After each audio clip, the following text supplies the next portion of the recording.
భక్తితో ఆరాధించటం వల్ల సమస్త కోరికలు నెరవేరుతాయి.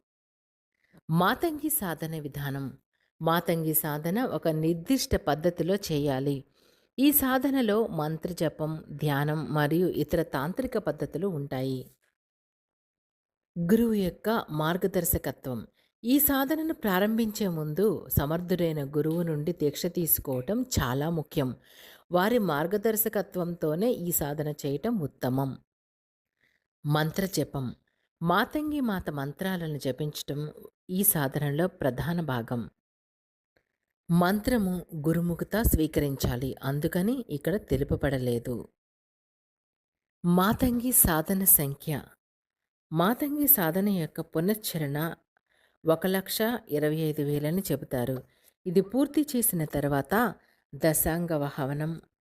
మాతంగి సాధన సంఖ్య. మాతంగి సాధన సంఖ్య పునశ్చరణ 1,25,000 అని చెబుతారు.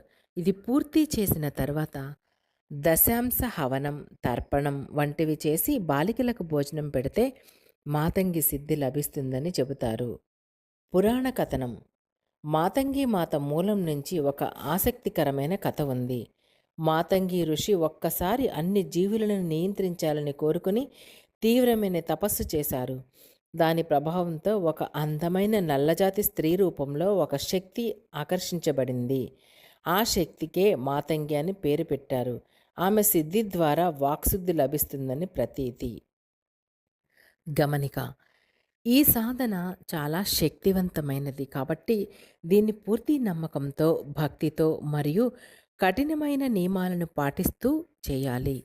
ఏదైనా తాంత్రిక సాధన ప్రారంభించే ముందు అనుభవజ్ఞుడైన గురువు సలహా తీసుకోవడం చాలా ముఖ్యం. ఓం శ్రీ మాతంగీ దేవియే నమః. శ్రీ మాత్రే నమః.